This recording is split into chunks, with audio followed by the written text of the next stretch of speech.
Welcome to the very first episode of Marketing for Book Coaches, the place to be if you are a book coach trying to find your path in the difficult, tricky world of marketing. My name is Anne and I am your host. Some of you might recognize this show from YouTube, and I am indeed very excited to tell you that I am taking these conversations into the podcast world so that you can listen to them whenever, wherever. But let's talk about the real reason you tuned in for this podcast episode. Passion, la passione, the old boring obsession that makes you go into this business. Is it enough? Is it enough to be successful? Unfortunately enough, I can tell you it is not. Never mind, we've all heard it before. Follow your passion, and it's like you will never work a day in your life. And I wish it was that simple. Let's get into the niche market. For example, me, I chose book coaches because I saw a great opportunity. At the one hand, we have these book coaches who really want to assist writers in writing their best book. On the other hand, we have these writers, but they don't know where to start. And if they actually finish the book, some of them have books that not even respect their own standards. However, the two of them have difficulties finding each other. So this had it all, right? My passion for book coaches, my passion for books, my passion for coaching. But what I did realize throughout this journey is that passion is not enough. It also needs some strategic thinking. And so to have you a better explanation of how that strategic thinking exactly works, I will give you 3 examples. Throughout the time, I have thought about many ideas of how to become an entrepreneur. And at one point, I even thought last year to pivot. But as you will see, in these 3 instances where passion was not the question, you will see that there were other tricky things that made it impossible for me to follow that passion. First up, I thought about becoming a school counselor. So the reason I thought about becoming a school counselor is 1, I love the coaching. 2, I am passionate about the school system in Singapore. I know this sounds very crazy, but as a parent who has a kid in that local system, I very quickly became very passionate about how it works. It's not that easy as saying, okay, I want my kid to go to that school. You have to go through an entire system, and there's lots of tricks and tips and dates and what have you, to really identify the school you want to go into and how you will be able to put in your kid. I got really obsessed with that whole journey, and I had more and more people telling me, but Anne, you should set up something and you should really go into that. So first of all, I thought, yes, that's great. Like, I'm passionate about it. I didn't have the impression I was ever going to get bored about it. So yes, why not?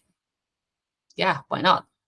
There was something about the clients I was going to work with, which are parents. Now, if you are not a parent, imagine watching those videos where you have the beauty queens who are fighting with each other to take off a crown. That is exactly what parents are when you drop the word school. Now, even though it seems a perfect professional opportunity for me to set up my business, and I'm sure I would have been super successful, the problem was working with those clients. I can, of course, understand them. You pay someone, you want to have something that comes out of them, and you want to pay someone who can promise you to get your kid in that school, which was not going to be my case. So I very quickly, as quickly as it came, I very quickly buried that objective, because even though I'm still very passionate about the topic, the idea of working with those kind of clients and the stress it was going to bring with it was a big no-no for me. Let's go to number 2. So number 2 happened last year.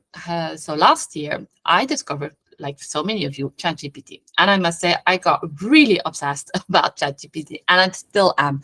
I love when they launch new things, new tricks. I love it as well when suddenly a prompt that I had difficulty figuring out, now I know how I have to do it.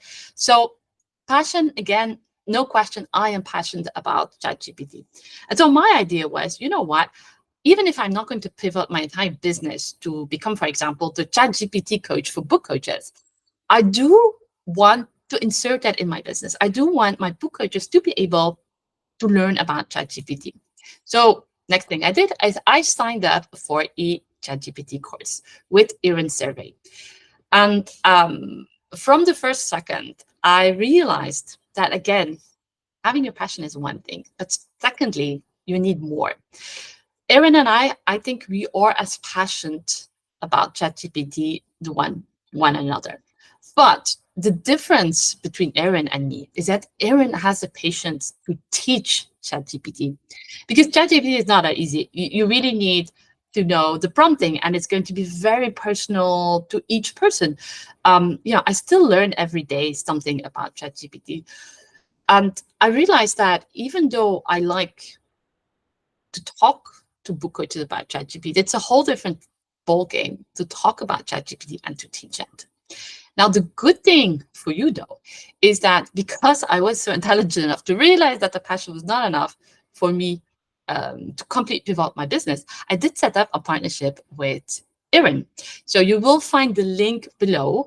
I will show you where you can find Erin Survey, where you can sign up for her very reasonable course, especially because she is giving 10% if you come to me. So that is always a good deal for you, but also for me, because I'm still convinced that ChatGPT is something super important for you as a book coach, and you need to learn how to work with it. But that was on the side note. Let's come back to our topic, which is the third one. And this is for me the most personal one, because it is book coaching.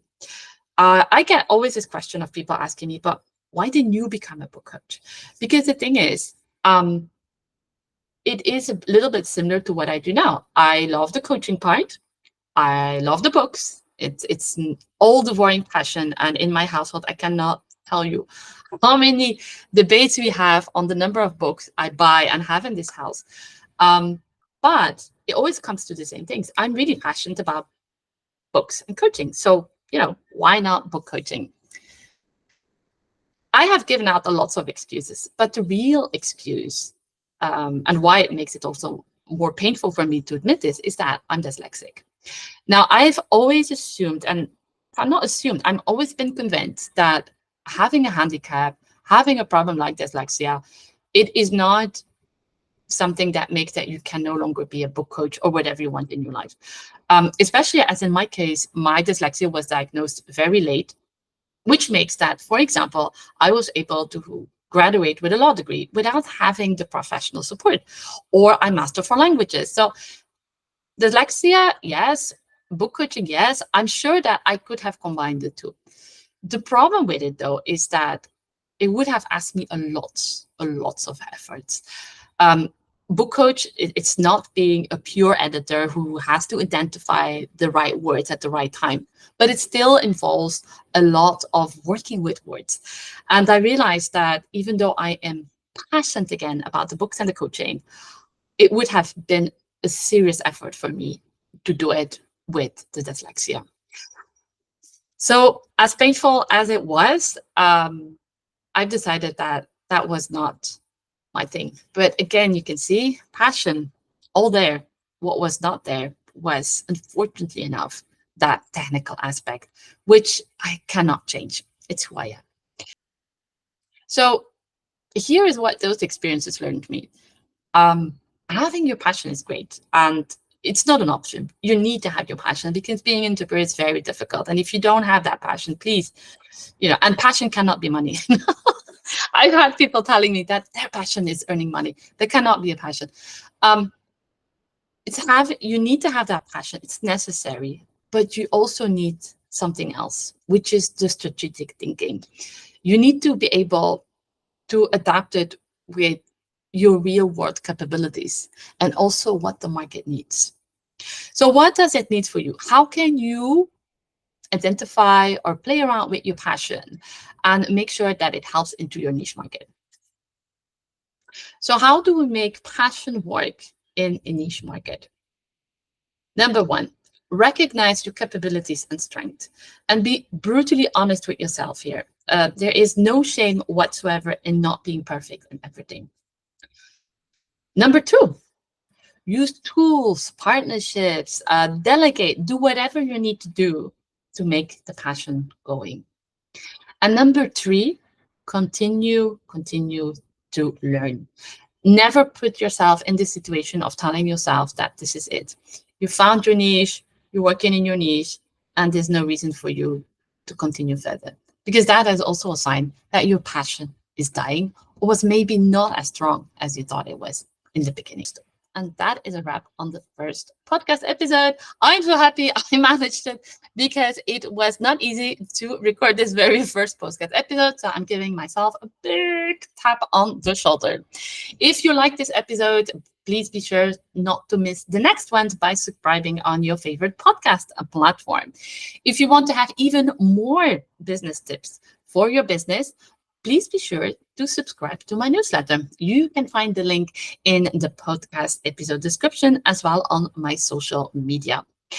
Thank you so much for tuning in. And please remember, yes, keep chasing those dreams with your passion, but take a little bit of strategic thinking in your backpack as well. Until next time, bye-bye.